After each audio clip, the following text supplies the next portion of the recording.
This is primarily about safety. That's not what it looks like to me. Where would we even keep 5 gallons of gasoline?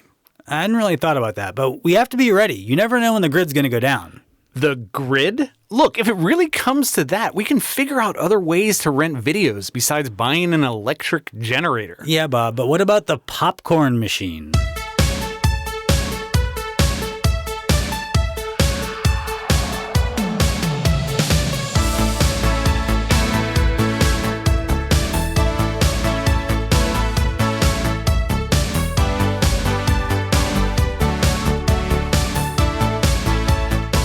Welcome to Rewind Video. I'm Bob. I'm Rob. And we love movies. Good ones, bad ones, old ones, new ones, powerful films, movies that we're powerless to, and everything in between. So I feel like we just kind of talked about this, but I dealt with a real headache yesterday during my shift. Came in, sat behind the counter, and within minutes, the power goes out. What a bummer. It was, yeah. You know, can't watch a movie on the TV above the shelves. Can't ring up customers without a credit card machine. Gotta use the flashlight on my phone to restock the shelves. And I'm stuck working with Daphne, who I think is responsible for this ugly rumor that we are running out of themes for the staff recommendation shelf. You think she started the rumor? I do. yeah. Maybe a little bit of jealousy. I mean, it's all over the internet. It is. So maybe she is. Is she involved with the internet? I have to believe maybe. It goes all the way to the top. She's on her phone a lot. Well, speaking of that staff recommendation shelf, you and I are in charge of it. We shoulder the noble load of selecting 6 films that are worthy of our customers' attention. Each time we update the shelf, we adhere to a theme. And this week's theme is power. Yeah, just like He-Man, we have the power. We have the power. Of recommendation. Yes. And we're good at it. I can't believe you just said noble load. Not just noble. It's a noble load that we shoulder. Yeah, I get it. Yeah. I get load. it. Yeah. I get it. Yeah. I mean, what better term to use for the movies that we put on the staff recommendation shelf than here's a noble load of movies to fill your weekend. Yeah. And we've got some fun ones this week. Power is a theme that's got a lot of powerful picks this week. Yes. A lot of tentacles spreading in different directions. You know, like could be power as it relates to electricity. Could be power as it relates to superhero stuff. Yeah. You know? Yeah. Could be the power that comes from moving your feet to song. That could be how you interpret that. I'm not trying to jump to any conclusions, but that's a possible interpretation. It is. Yeah, it's the power of dance is what you're saying. Yeah. Well, I guess we'll get to that. Yeah. But yeah, this is fun. Some of your movies were goopier than others. Oh yeah. Some were more fun than others. Interesting. I'm curious which one you found to be fun. You're not known for fun. No. I'm not. But, you know, sometimes it happens. Yeah. You've got some fun picks. I think so. Yeah, I mean, that's usually the case. There's you know, goopy cannibal me and then you to bring the fun. Oh, fuck. I didn't even, think of it as cannibalism. I mean... No, you're right. Yeah, no. I mean, I get it. Yeah. I can't believe you're, falling back into old habits. Mm-hmm. And I should be looking out for that. And I can't believe I missed it. I am who I am. Yeah, exactly. You can't help it. Well, without further ado, let's jump into your first pick for the powerful theme of power. All right. I'm going to start us in 1984. The movie is Footloose. Yes. Been waiting for this. You've come close to demanding it, actually. Yeah. This is filed under Naziville, USA. Here's the back of the box. When teenager Ren and his family move from big city Chicago to a small town in the West, he's in for a real case of culture shock after discovering he's living in a place where music and dancing are illegal. Tagline, the music is on his side. It's fine. Yeah, I mean, okay. Yeah, it's an okay tagline. I feel like we had some better ones in the 80s. Yeah, it's a little it's I don't know. I don't know what the word I'm looking for. It's just like it's too earnest. Yeah, serviceable. It's fine. Yeah. It's cornfield. Right, yes, which is something we deal with in this movie. So Kevin Bacon is a kid who moves with his mom to the middle of nowhere, a town that has banned music, drinking, and dancing, basically made fun illegal. Right, yes. And even for the adults, though, I believe the adults are not allowed to engage in this behavior, right? Yeah, it's off limits for everybody. Yeah. And I feel like all three go together really well. Yeah. You often find those things in the same place. Uh-huh. So the town is in the thrall of this local pastor, played by John Lithgow, who continually preaches against the influence of rock and roll and everything that comes with it as like a way to protect the youth of this town. Mm-hmm. Kevin Bacon is new, and he loves dancing too much to accept that. And who doesn't? I mean, I'm not like a big dancer. I love dancing, but like I'm on his side, obviously. Yeah. I wouldn't like necessarily lead the fight. But gotcha. With the help of his friends, he leads this effort to overthrow the dancing ban so they can have a school prom. And it's based on a real thing that happened in the early 80s. I guess 1980 is when this happened. A town in Oklahoma that had actually had drinking and dancing bans since like the late 1800s. And wow. The students by 1980 they had it, and they'd finally led this effort. I can't do this in front of a mirror anymore. Right? Yeah, they led this effort to have a prom. And they finally got a prom in 1980. And I guess this guy that wrote the movie saw this in the news and was like, I got to write a movie about these kids. I can't believe that there could have been a super at the start of this movie that said based on a true story. B, I would have loved to have been a fly on the wall watching those kids dance for the first time since the 1800s. Oh my God. Well, that's the thing. They're dancing anyway. Yeah. Right? Well, I mean, maybe. They're not having a public dance. Like, they're dancing in their bedroom. There was at least one student there who's like, I've never done this before. That's true. So in the movie, the ban is fairly recent because John Lithgow's son was recently killed in a car accident. He was at a party where there was drinking and dancing and rock and roll. Right. And I guess they don't go into like the details, but it's assumed that it was probably a drunk driving accident or something. You know how kids are when they're coming home from a party. And I think that's an extremely American tendency to, some kids are in a car accident, and what does this town do, right? They're like, well, it's the drinking, it's the dancing, it's the rock and roll, it's the parties, it's the whatever. And it's like, no one says like, hey, it might be the cars. Yeah. It's funny how they didn't ban automobiles. Yeah, like in this country, you're just like, no, you literally just are. You never say that. That's not like nobody considers that, right? Right. They're like, no, we got to like ban dancing, right? So the adults in this town, especially Reverend John Lithgow, they use these laws against dancing and music and their positions of authority as the power over the teenagers in this town. And it's not as they claim that the music and the dancing is the bad part. They're kind of saying that, but not really. They're also like, well, it leads to other stuff. Yeah. It leads to sinful behavior. Right. You can't dance because that might make you want to drink, which will make you want to do drugs, which will make you want to do premarital sex. So you can't dance. Real slippery slope. Slippery slope. Dancing. Yeah. But then, like any power trip, it spirals out of control because the people in this town who are like, well, we got to make everything pure. By the end of the movie, they're burning books because they don't like. They don't any books they don't like. They're just like picking them up off the shelves in the library, going like, let's burn all these fucking books. That would never happen in America. No. So the soundtrack here is tons of bangers. It's banger after banger. There's only bangers. Only bangers. Let's Hear It for the Boy, Almost Paradise. Yes. Holding Out for a Hero. Of course, Footloose by Kenny Loggins. Like, these are songs I've heard my entire life. Yes. And I did not realize until researching this episode that they're original songs. And the screenwriter like wrote the lyrics like this was like a musical.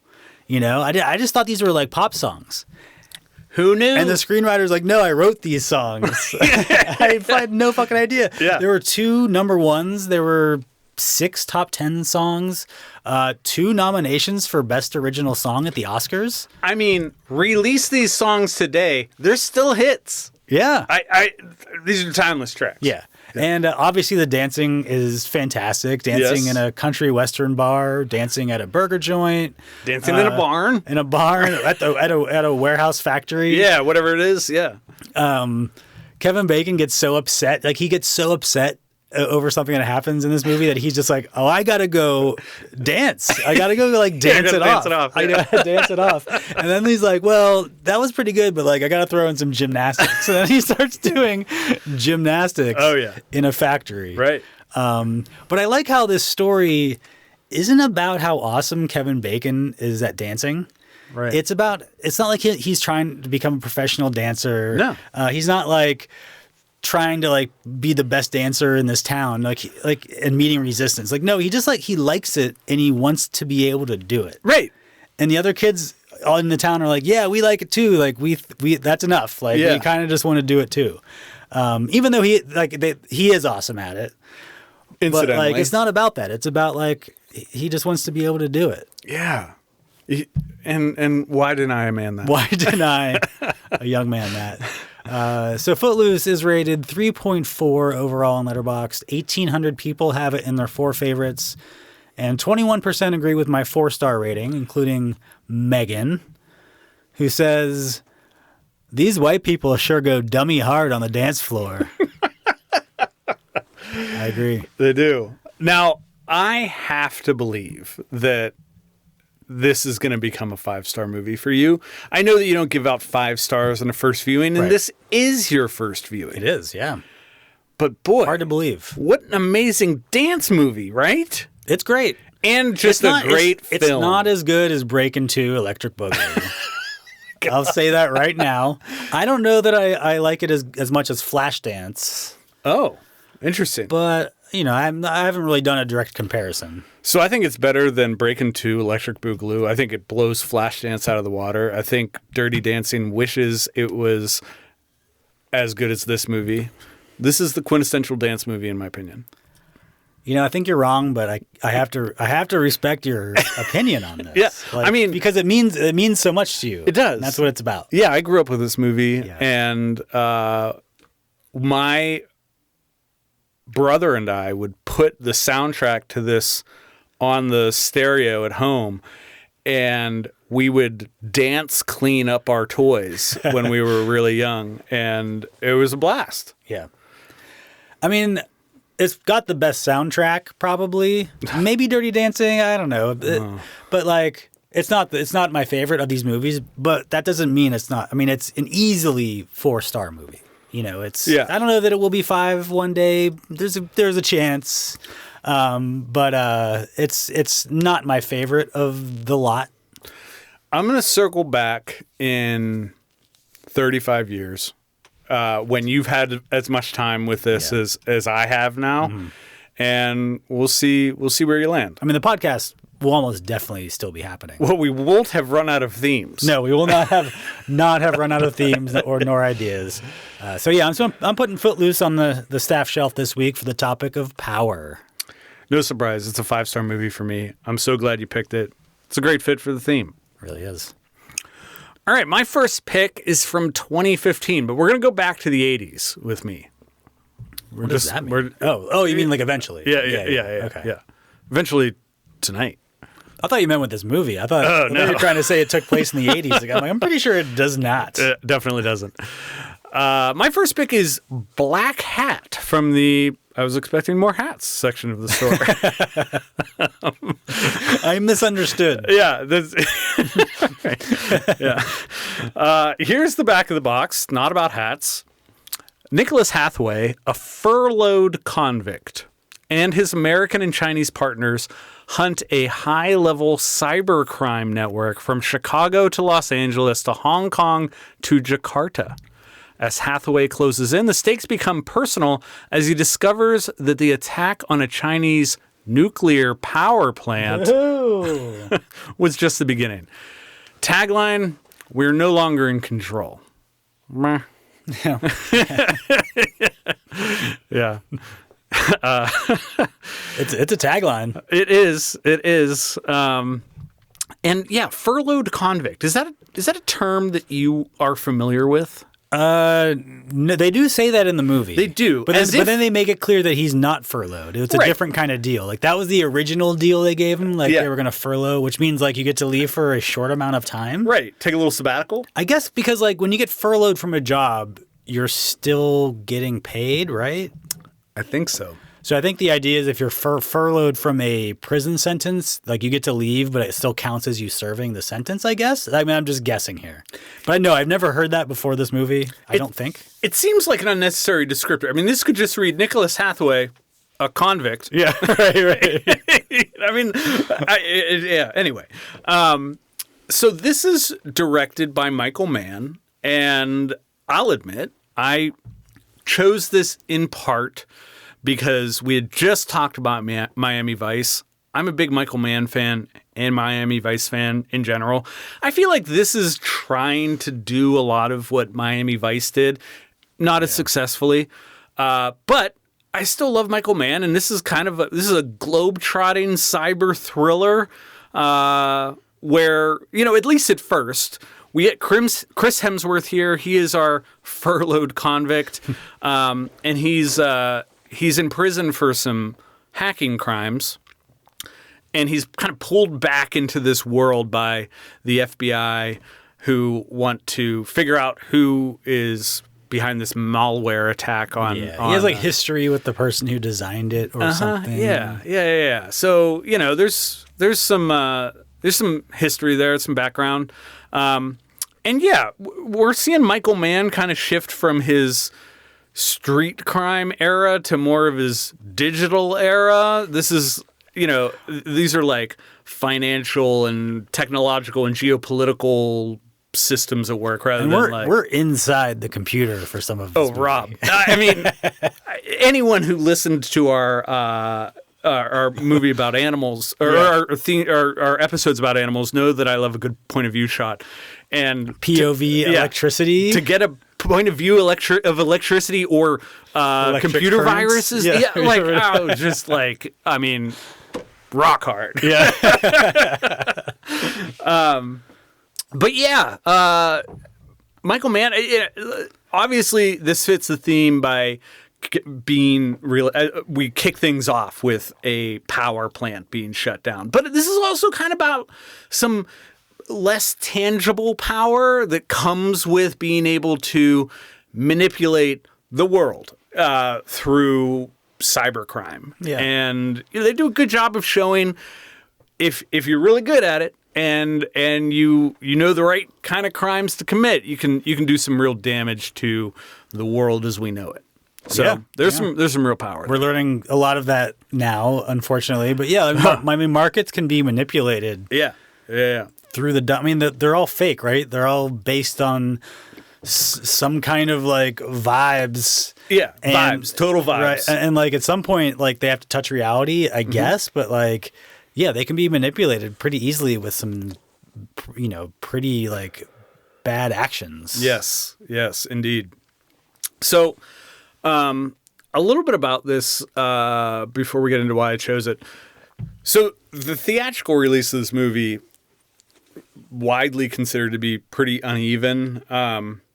It was at like the last minute reorganized as a film and like re-edited. Yeah, well, yeah, pretty much, because Michael Mann released a director's cut of this, which surprisingly is a minute shorter than the theatrical cut, and the order of the narrative is quite different. It does not, like, the power plant being shut down only like happens an hour into the movie.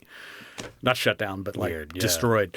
So yeah, the theatrical cut is, I mean, functional, but the director's cut is definitely better. you're either going to like this or you're not, regardless of what order the events happen in. But weirdly, this has kind of gone through a bit of a critical reevaluation over the years. It was considered kind of a failure. Yeah, a little bit of a critical turd. failure when it came out. Yeah. And, you know, I can understand that. And I had assumed before I had seen this for the first time that, it's probably one of those movies that instantly feels out of date because it's talking about stuff that's very of the moment. But I actually think that 11 years removed from this, it doesn't feel like it's necessarily, like it's part of history. There's some silly stuff in it, but it's not because they don't know how the computer stuff works. Right. They don't really get into the we get into the computer. We do get into the but computer. they don't get into like the hacking and stuff. No. Just a bunch of like nonsensical code on screen. Yeah, and like this, he's supposed to be a hacker. He doesn't do a lot of hacking, you know. And it's kind of silly how they're like, we got to bring this guy in because he knows this software. He knows the guy that wrote it. He knows how to like hack it. He knows how to whatever. And then they don't show him doing much of that. And then B, they're like asking his opinion on like while they're investigating shit. They're like, what do you think of this? It's like, why are they asking him? He's the hacker. Yeah, right. And then they're like, when they go into like do some operation, like, well, here's a gun and you can come with us. It's like, why are they giving? Why? Yeah. He's pretty big. I guess he looks like a cop. I guess we'll looks give like yeah. That's it. And then like that's what I didn't get. And also like. What I also found silly was the way like he hooks up with that Chinese lady, and then like they instantly are like, well, we're just going to spend the rest of our lives together. It's like, no, bitch, like you guys hooked up on a work trip. Yeah. Like, you know, like why are they talking like this? This never works out. Why would they like? You know what I mean? Like, why would they even think that? Yeah. This guy just got out of prison. Yeah. And he's like, well, and I'm going to marry this chick because I just met her. Well, but I mean, you know, again, a lot of silly stuff, not the computer stuff, though. You are touching on a lot of things that relate to my rating. Yeah. But why did I choose this? I mean, I'll be the first to admit this is not top tier Michael Mann. There's still a lot about it that is very Michael Mann-ish, and I love that. I love the way that he shoots his films, very kind of handheld, but also just some beautiful shots. And you know, for a movie that runs around the globe as much as this one does, that pays off. Chris Hemsworth does not land for me as the lead in this. Yeah. I don't buy him as a hacker. I don't think. I mean, he's not even like the Chris Hemsworth that we are now familiar with. This is still like first Thor movie. I'm going to dye my eyebrows blonde, Chris Hemsworth, and. Yeah, he's not great. It feels like he's trying to do an impression of Colin Farrell from Miami Vice. Yeah, I was going to say he's like trying to like go for like the Brad Pitt. Go for a little bit more moody vibe to him, but like, it doesnn't, I don't know. He didn't bother me that much. I don't know who I can think of that would be a better fit for this because the movie kind of demands that, yes, he's a hacker, but he's also going to be running around, wielding a gun, beating people up, and that's just a tough combo. But you could do it. Yeah. I mean, I think he's like a little bit too big tough guy. To be the hacker part. But I think there's people who are at least closer to what we're talking about here. Yeah. I could buy like a Rami Malek, and I'm probably saying that because of his role in Mr. Robot. Right. But like he's probably a better type of actor for this. Anyway, I still like this. I think Michael Mann's direction, as I said, is doing a lot of heavy lifting for me. And I do think that conceptually this is a good fit for the theme in the way that, you know, someone can wield enormous power without ever picking up a weapon necessarily, just by manipulating systems. And so while it's not Heat or Thief or Miami Vice, I still think this is a pretty rock solid 3-star Michael Mann movie. That's where I have it. I don't know where you came out. I agree with 3 stars. 3 stars. You know, I think part of the deal with Michael Mann is that he can't make something that's just like seems like a solid 3-star action movie. Yeah, he has to. It seems more like prestige-y, and so like when it just comes off as what this movie is, which is just a 3-star action movie, thriller, Yeah. it seems like it's failing because it's because it's supposed to be like so lofty because it has that Michael Mann feel to it. Yeah. So I think that's why a lot of people watch this movie and go like, it's a disaster. Because it's like, I'm like, I don't even know what those people were talking about. Like, No. it's a solid 3-star action thriller. Yeah. But I think people expect it to be something else. It's interesting that you say that because I do think that this is one of those movies where the story and everything that we see unfold might be better off as like a prestige TV series where, maybe that romance unfolds a little bit more And then they organically. do get married. They do. Yes. Yeah. And, I don't know. Some of it feels a little rushed. This averages precisely a 3.0 on Letterboxd. 23% agree with us that it is 3 stars, and 94 people have it on their list of 4 favorites. I plucked a review from Esther, a 5-star review. And she said, I simply hate it when I think I'm downloading the PDF, but I'm actually downloading the keylogger. So, yeah. Every time. Yeah. So that's my first pick, Blackhat, for the theme of power. Got to get that 2-factor authentication. You do. On your You email. do. You really do. Okay, I'm going to take us to 1994. Ooh, provocative year. The movie is Timecop. Love it. This is filed under Mullets of the Future. Back of the box. In 2004, an officer for a security agency that regulates time travel must fend for his life against a shady politician who has a tie to his past. Tagline, they killed his wife 10 years ago. There's still time to save her. I like that. I do like that. It's a little wordy, so at first I'm like, I don't know, but I like it. Say it again. They killed his wife 10 years ago. There's still time to save her. I mean, it could just be his wife died 10 years ago. There's still time to save her. Yeah. Yeah. I mean, it removes the they killed part, but it shortens a little bit. I think either way, it's good. Yeah. It's good. Yeah. So Jean-Claude Van Damme plays a detective with the Time Enforcement Commission who is in charge of regulating time travel. And his job is to go into the past to investigate when it's suspected that someone's using time travel to alter the present. Like going back to take advantage of the stock market crash of 1929. So he eventually pieces together that the senator, who's played by Ron Silver, who is the senator who's been given oversight. He volunteered for it to get oversight of the TEC. And so he's using it to like send his goons back to build a war chest so he could run for president in present day of 2004. And he claims that this is actually a good thing. Yeah. Because if we had a president who was rich, that they wouldn't be beholden to, quote, special interests and wouldn't have to listen to anybody, which is exactly what he says. Right. And everything we know about rich people and presidents, now we know, like that's just like completely disconnected from reality. It is. And also just like, what a boring time crime. Right. Like, come on. You're going to build like a political war chest for a campaign? Like, come on. Plus, I don't know. There's a lot of reasons that it's stupid and boring and dumb. Talk to Biff from Back to the Future too. But like, of course, you would use it to like get power. Yeah. You would use it to get money and power, or to get money that would get you power, because that's like the first thing you would do with a time machine. But like, I think.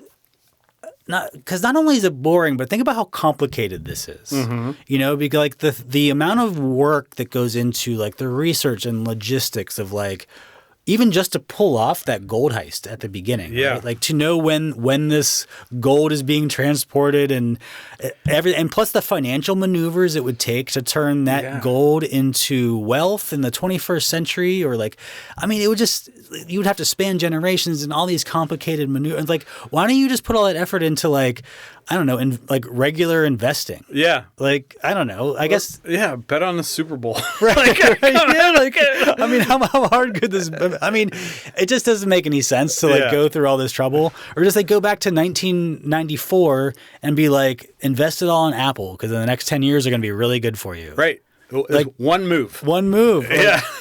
But also it got me thinking like, yeah, like you get access to this time machine. And so you're like, okay, I'm going to go back and talk to my younger self to like get rich.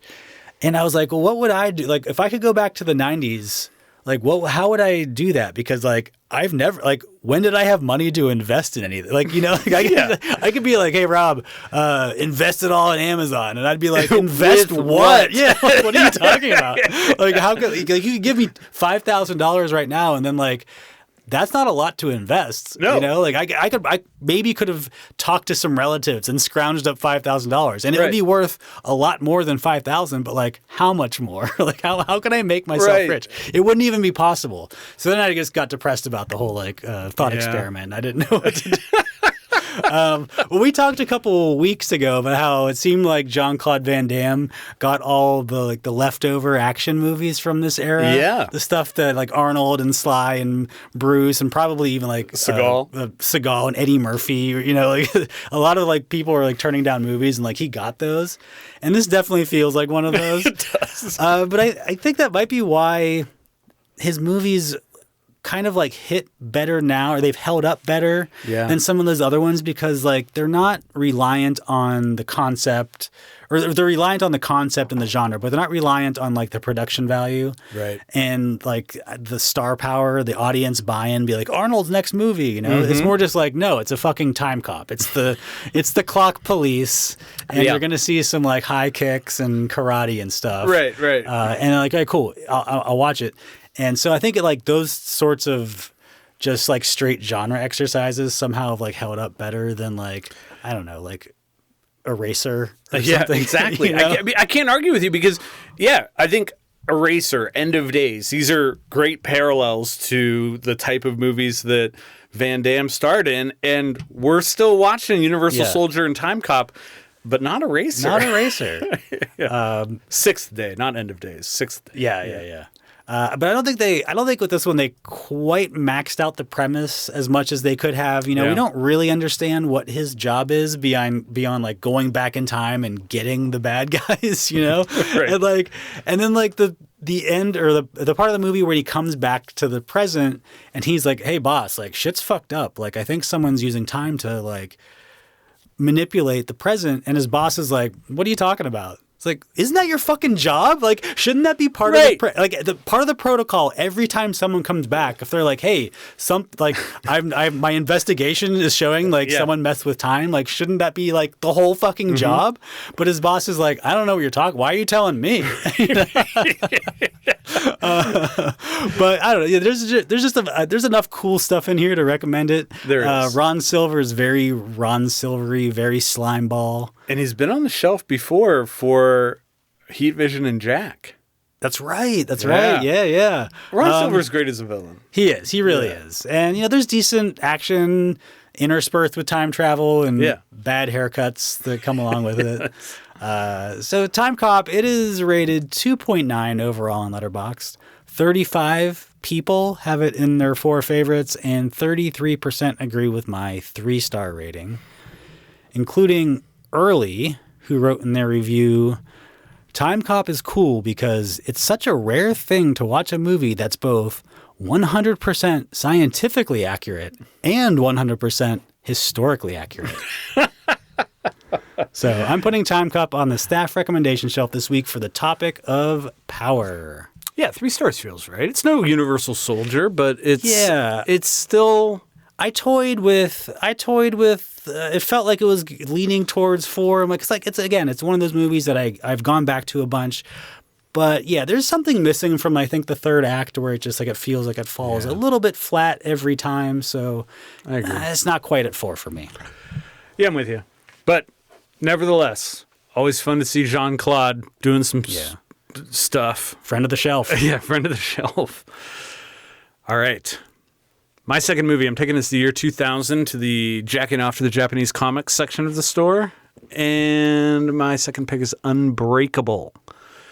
Back of the box. An ordinary man makes an extraordinary discovery when a train accident leaves his fellow passengers dead and him unscathed. The answer to this mystery could lie with the mysterious Elijah Price, a man who suffers from a disease that renders his bones as fragile as glass. Tagline, are you ready for the truth? Boo. Sure. Yeah, I don't like that one. Bad. So this is M. Night Shyamalan, and we get Unbreakable a year after The Sixth Sense. So he's coming in hot off a big blockbuster. And huge. Yeah, this, I think, surprised a lot of people because it is in some ways following the M. Night Shyamalan mold, but in other ways it's a little bit of a slow, deliberate, introspective take on the superhero mythos. And I mean, Sixth Sense was a fairly quiet movie, kind That's of fair. like this. Yeah. I think he's now doing stuff that's not at all. No. But I think this was more his speed back in these days. That's fair. Yeah, that's fair. But he was pure like wunderkind at this Oh, point. gosh, Like yeah. he made Sixth Sense. People was like, we found Spielberg too. Yeah, This is the guy. Take our money, Yep. make whatever you want. He'll never make a bad movie. Oh, did they? If they only knew. Yeah. But this came out years before the superhero genre would dominate Hollywood like it has for the last quarter century almost. I mean, like we're right before that, before the MCU and all the DC movies become big. But this gives us Bruce Willis as a guy named David Dunn, who's a quiet, kind of emotionally distant man who's settled a little bit into his routine. And Samuel L. Jackson plays Elijah Price, a man who's got some brittle bones, and his physical condition has largely shaped his worldview. So, this was, like I said, initially met with some mixed reactions. M. Night Shyamalan quickly became known as the guy who's going to give you a twist ending. And this kind of has that. But, I don't know. I mean, the last minute of the movie, we find like, it's a twist. It's a twist. There's a twist. It's a reveal. Yeah. Similar to Blackhat, though, this has kind of undergone a similar critical reevaluation, probably because we've just grown so weary of the superhero movie as Marvel has told us it needs to be. And this, I mean, one of the things that I really like about this is that it's a breath of fresh air compared to those. And it's not as big or as bombastic, but I mean, because we've lived through this whole era of comic book movies. Yeah. And we know every so often we get one that's like, oh, this is like the gritty, realistic version of a superhero. This is Batman or whatever. Right. But this is like actually like, what if these types of people like actually existed in the real world, for real, the real world, like, not like Marvel's version of the real world. Like, right. What if like something like this guy somehow existed? Yeah. Like how would that be revealed? Who would his archenemy be or whatever? Right. In Philadelphia in 2000, like not like Marvel City or whatever. Yeah. It's real gritty Batman. I was like, no, that's not the same thing. And I on paper, I love this premise and the idea of what Shyamalan was trying to do here. And I don't know. I think that, I mean, the movie has definitely aged well for me. I originally had this at 2.5 stars. I did not like it when I first saw it. So I was surprised by my own rating when I went back and revisited it. But I think there's still some things that are a little tough about this. There are some stylistic choices just in the way this is shot that stand out. as a little unusual. And it is not, it is a slow movie. But I think it still gets a lot right. I think M. Night Shyamalan, we didn't realize at this point, how he didn't understand how the real world works. Right. We just thought we didn't like I go back now and see this. I'm like, oh, like he's always just been like disconnected from reality in this way. Yes. You know, that when he's making Trap, Yeah. it seemed just so outlandish and obvious and campy. And you go back to this, it's like, oh, like he always has been just kind of insulated into like this whatever world he's in. He doesn't understand how real people act. Yeah. Yeah. Which is fine. Yeah, totally. I mean, it's definitely informed the movies that he's made. They make them weird in a good way. I think it's really well put. The casting here, I do think, is really, really well done. Bruce Willis feels like just the right guy for this. And, I mean, sure, he was in The Sixth Sense, but Shyamalan gets a performance out of him that you don't often see with Bruce Willis. It's definitely just more reserved. Sam Jackson is always great, and he's perfect here. Even Robin Wright is pretty good. But, you know, as a fit for this theme and as a rewatch in 2026, especially after just the slog of superhero movies that we've gotten, this almost feels a little prophetic. And you know, it's a superhero movie before we know what that would become. You know, box office was strong here. People were expecting more Shyamalan greatness. It grossed over $240 million worldwide. Average is exactly a 3.7 on Letterboxd. I have this at 3 stars, but I don't know. I could see it going up to 4 in the future. Just the more time I spend with it. Yeah. Where did you come out on it? I've always liked this. I have it at 4 stars now. Yeah, I liked it from the first time that I saw it. Yeah. I do think the one part that fucking drives me crazy. I saw it when it came out, and I thought this then, and I think it now even stronger. The text at the end of the movie that they put on the screen, I was like, what the fuck is this here for? Oh, yeah. And every time I've gone back to it, it just sticks out like a sore thumb. I could not agree more. They treat it like it's our true story, and we're interested in what happens next. With these characters, you know, right? Like I cannot understand what he was thinking with that. Yeah, and like, oh man, it just drives me fucking crazy. But I've always liked this movie. I just love the performances. I love the twist at the end. Yeah. I just love the idea of comics as an art form, and I feel like he conveys that idea very well here. Yeah. I agree. He's clearly got an appreciation for comics and obviously wanted to do something different than your typical superhero movie. I fell off of the Shyamalan train after I can't even remember. He released a couple movies and I was like, I'm going to take a break. Yeah. But I did not see Split or the movie that came after, Glass, which brought all these characters back together. And I know that I don't think Glass got very good reviews. Yeah. But, you know, we owe it to our customers to know these things. We should. So we've really kind of dropped the ball here. But yeah, it's movies that I've been like meaning to check out. Same. Now that you've made me rewatch Unbreakable, maybe it gives me a reason to do that. Good. Yeah, I'll do the same.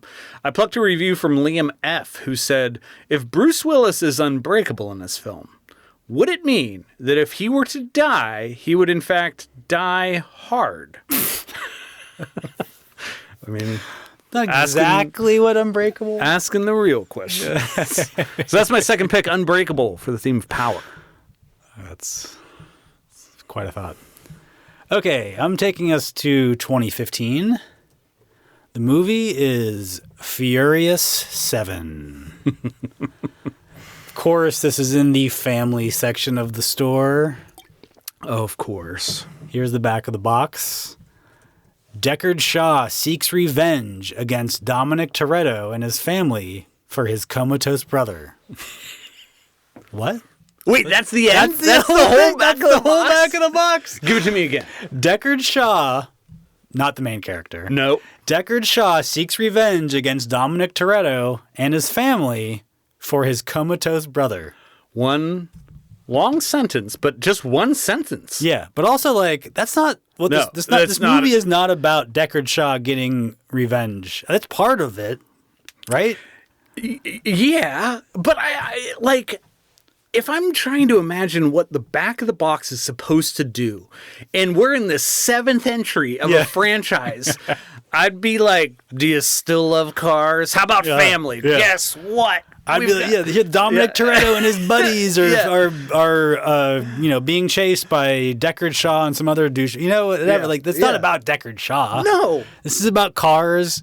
And also, why are you leading with, again, the names of characters who I'm Right. Why? I don't care. Yeah, they should just say Vin Diesel is on the loose. Or whatever. Tagline, and also not good. Vengeance hits home. Dumb indeed. Dumb.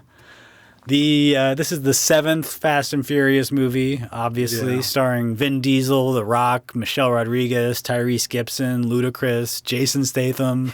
They throw Kurt Russell into the mix. Why not? For good measure. Sure. This is Paul Walker's last movie. He died a couple of months into filming. So they had to take whatever footage they had of him and kind of like rewrite the movie around it. They also used some footage with his brothers as stand-ins, with Paul Walker's face like digitally added, which I don't think was always successful in this. I think you can kind of tell when they did that. But because of all that, they had to like make this. They had to like end it the way they ended it. And they had to make the story kind of awkward to make this all fit. And so, all this leaving the life for my family and stuff, it feels very shoehorned in. Uh-huh. I have to imagine that wasn't really what the story was about before that. So, I think it takes kind of a minute to get going, story-wise especially. Just the amount of characters and storylines. Yeah. It seems like kind of overstuffed. Takes a minute to get to 5th gear. Yeah. Maybe that should be the tagline. But that's kind of what Fast and Furious had become at this point, where it's like we're gonna like fit too many characters and too many storylines and too many cars. Yeah. We're gonna like fit Tokyo Drift into this one for some reason. But like also like I kind of like that's why I like these movies, because they're like, fuck it, we're gonna do everything in this movie. Yeah. I've never like, I know that like there is a storyline and there is a continuity to this where it's like, but I've never like pieced together what characters are where. You just kind of like turn on any of them and it's like, cool. I'm in whatever universe this movie is putting me in. Yes. The center of this movie is something called the God's Eye. Right. Which is a surveillance software program that hacks into every available piece of data from every digital source on Earth to locate anybody within minutes. Mm-hmm. And at least that's the idea of it. And that is an unbelievable power to have. Yeah. It's extremely terrifying. Yeah. And it's also essentially what Palantir is, if you know that company, which I think our government and lots of other governments just kind of use the way that like we see in this movie. Where they're just like, cool, like every like ATM camera and every cell phone camera and microphone and whatever. Just, if they want to target people for kidnappings and assassinations or whatever, like they just like type in someone's name or their picture or whatever the fuck there is. Like, where is this person? And that's like, that, and of course, like everything else, it's framed as like this technology that we have to get before they get it, Really, it's like, it's just something that is too powerful to exist. Yeah. Right? Like, it's just something that like nobody should have, which thankfully the Toretto gang understands. I mean, if anybody would. They get it. But I think the Fast franchise, especially of this era, had the best action set pieces of this time. Like, interesting. Sorry, Mission Impossibles, but like, I think the Fast and Furiouses of this era are the best action movies. Interesting. We had. So I thought you were comparing this entry to the other Fast and Furious entries, but no, you're saying just in general. I'm saying the Fast and Furious franchise is the best like action set pieces of the 2010s or whatever, however you want to consider it. Yeah. Well, Because, Tom Cruise is like, yeah, I jumped out of an airplane or whatever. And like, I get that. He's doing like crazy stunts. But I would put the Fast and Furious set pieces against the Mission Impossible set pieces as a whole. Interesting. I'd like to marinate on that a little bit, but off the cuff, I enjoy the set pieces, while smaller in scale, in the John Wick movies more than I like what we get in the Fast and Furious movies. Fair enough.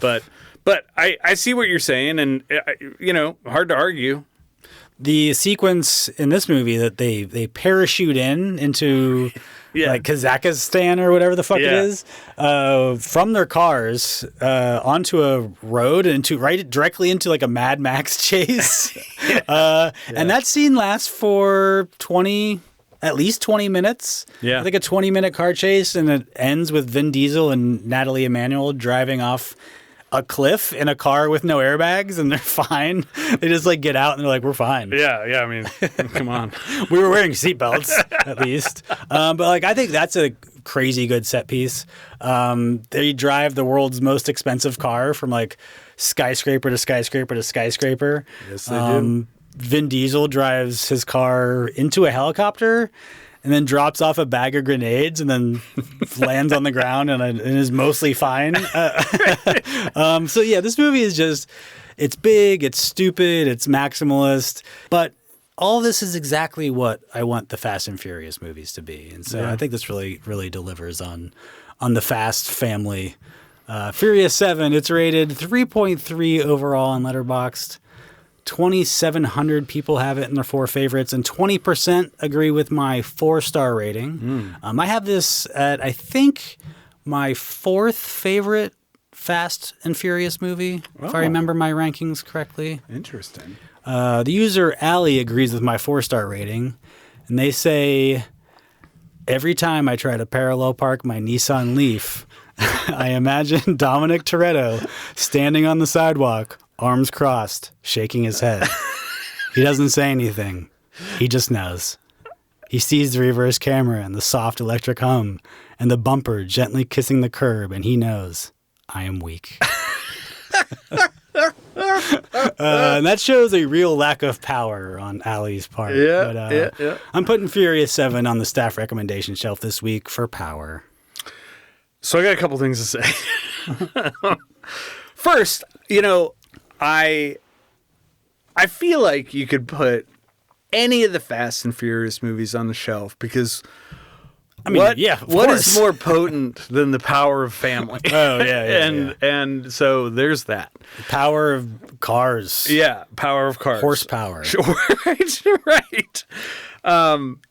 And I think it's well documented that you are a fan of this franchise. Yeah. I am not in lockstep with you there, but I've watched them all. And when I saw that this was a pick for this week, my first thought was, which Fast and Furious one is this? Well, it's not Tokyo Drift. That's what I knew. Yeah. And because I would have said Tokyo Drift. Well, sure, but like I'm trying to come up with the plot and Tokyo Drift, that realization reaffirmed for me why I maintain that Tokyo Drift is the best in the franchise, because it steps out of the mold a little bit while still hanging on to some important stuff, and you know immediately which one it is. Well, actually, maybe we've even talked about this before, because I believe Fast 5 was in our first episode. Yeah. But anyway, but I think you're saying the reason that you like Tokyo Drift the most. I think that's the reason I like Tokyo Drift the least. Yeah, most people hate it. And you know what I did? I think the first time I saw it, I gave it a 2-star rating, which is incorrect. It's a 3-star movie. It's my least favorite Fast and Furious movie because it doesn't involve the Toretto gang, right? And to me, there's a because obviously the family, like this is the family that I care about, and sure that family changes with every movie, right?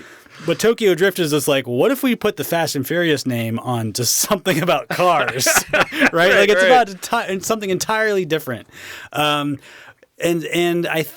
to me, the Fast and Furious franchise is kind of like a soap opera in the sense it's like, yeah, these are all archetypes. They kind of change a little bit from movie to movie, but you can kind of jump in at any point and just know what's happening and understand the relationship between these people. And it doesn't really matter where you pick up and where you leave off, and you can watch them out of order. It doesn't make any difference, Right. Because they're all kind of like, well, that's Dominic Toretto, and that's and I think when it's a movie just about other people, it doesn't hit the same way. I mean, I get that. It does have some pretty badass car action. Oh, it's got some great car action. It really does. A lot of drifting. Yeah. And I think drifting is awesome. I think it was before they knew what the franchise was about because, the first movie was about stealing DVD players. Second movie was just like, well, let's give them more of that. And the third is like, okay, well, what is this really, what's going on here? What do people like? And they hadn't settled on the family component yet, which I still debate whether that's I don't even think they started saying family until 6 or 7 or something. Like it kind of just like invented out of thin air. Yeah. And it is kind of funny how it's become like what these movies are about. Yeah. But like the first movie was just like Point Break in cars. Yep. And the second movie, they were like taking the popularity of the first one and like intersecting with that was when like custom car, everyone was like doing their custom like Honda Civics or whatever. Yeah. And like the second movie is like an advertisement for that shit. Like it's like they're like, maybe that's what this is. Maybe this is just about like street cars and whatever. Then the third one, they're like, well, I don't know, maybe it's like a branding thing we can do in like direct to video sequels. And yes. I think in the fourth movie is when Vin Diesel came back and was like, no, this is about like the gang and like the people that we had as a team in the first couple of movies. Right. So. We do get a stinger at the end of 3 with Toretto in it for like seconds. Yeah. But I mean, just to tie it, they tie it in. They tie it in. You can't consider that like Yeah. I get it, and I'm ready to admit that perhaps the reason that I like Tokyo Drift the most is because it's least like the other movies, which I don't particularly like.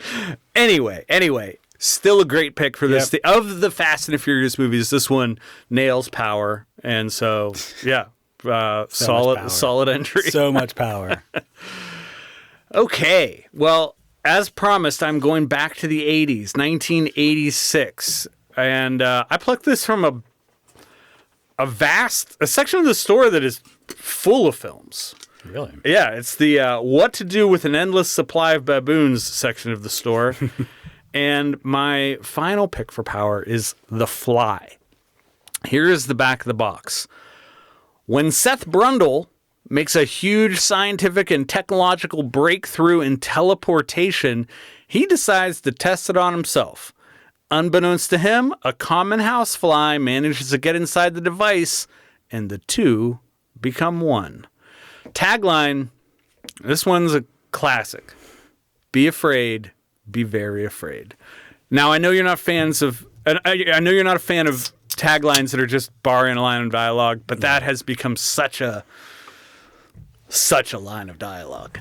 It came from this? It came from this. Yeah. So, this is directed by David Cronenberg and somewhat of a masterclass in body horror from the guy who, in my opinion, does body horror better than anyone. It's also a bit of a tragic love story. Jeff Goldblum's here as Seth Brundle, and Gina Davis plays Veronica Quaife, whose last name awfully close to Queef. But very close. Veronica Quaife, she's a journalist who becomes kind of his romantic partner and partner in crime, so to speak, witness to his slow unraveling. This starts out as kind of just a sci-fi invention movie, and then quickly devolves into something pretty dark. Cronenberg doesn't rush the horror; he lets it kind of seep in gradually. But that's kind of what makes this great. I would say Yeah, the pacing, I found the pacing to be weird. I think the pacing is weird in a lot of Cronenberg movies. Yeah. Like, he doesn't start turning into a fly until 40 minutes into the movie. Right. There's less than an hour left. Right. So it does kind of feel like, all right, like when does he, where's the fly? Yeah. Come on. I signed up for flyness. Yes. But yeah, I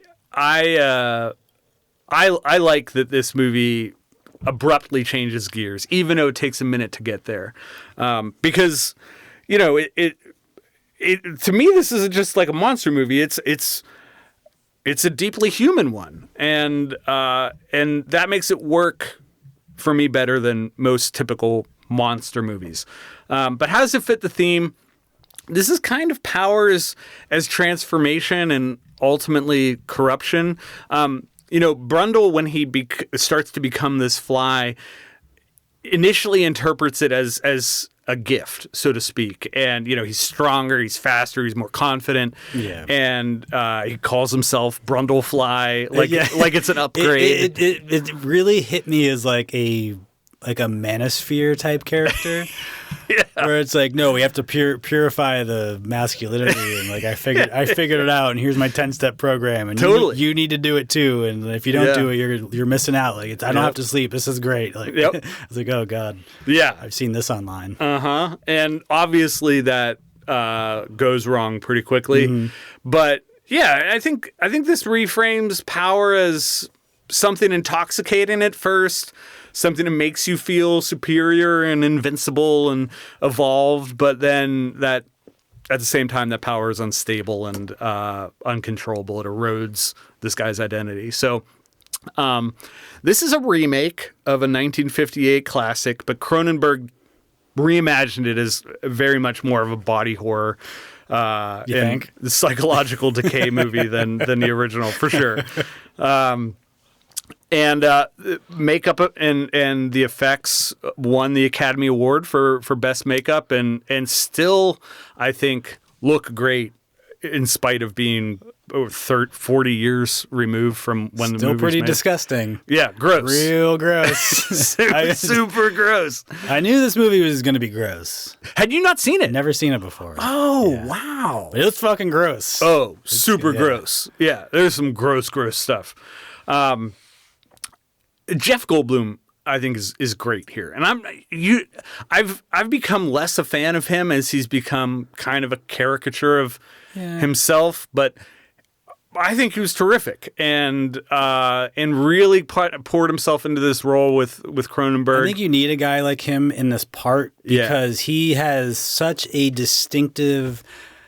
He has such a distinctive gait and mannerisms and pattern of speech that you can cover him up with all that shit and still tell it's him. And he's, most people would just completely disappear, but Jeff Goldblum is like such a strong personality that like he can come through all that makeup and goop and whatever else it is. Yes, totally agree. So I don't know if you caught this in the credits, but this film was produced by Mel Brooks. Yeah. And Mel intentionally kind of kept his involvement pretty quiet to avoid misleading audiences. He didn't want people going in thinking like, whoa, Spaceballs. He did that. He started doing that with The Elephant Man. Yeah. Mel Brooks, he did, any movie that wasn't a comedy that he produced, he put under Brooks Films, just so people wouldn't get confused.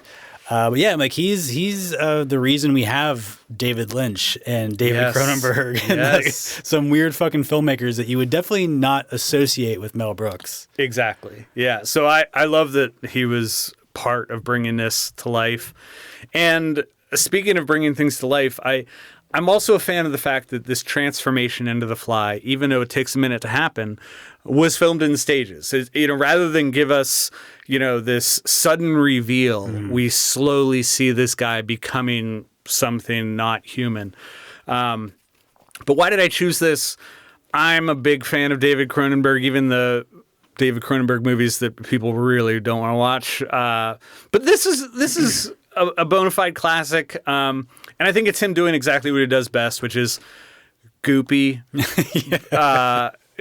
gross body horror. I mean, when you think of a David Cronenberg movie, this is exactly what you're thinking. Yeah, you're not thinking about A History of Violence. You're probably thinking about this. Yeah, or Videodrome or something. But this is also, frightening and sad and I mean, very weird, but completely unforgettable. I do like that, even though the transformation takes 40 so minutes to happen, the movie wastes no time just getting into things. Like we meet our two lead characters, and then within 10 minutes he's showing her this invention and we're off.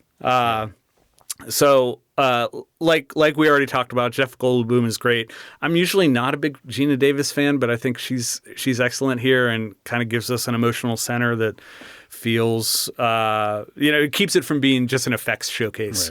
Right.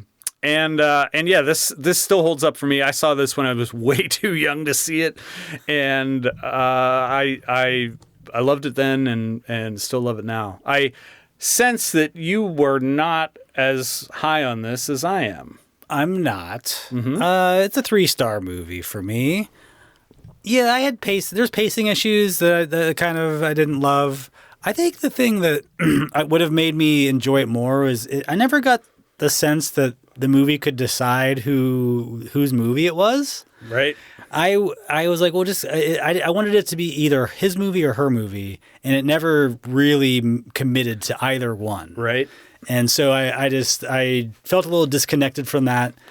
I can deal with the goopy stuff.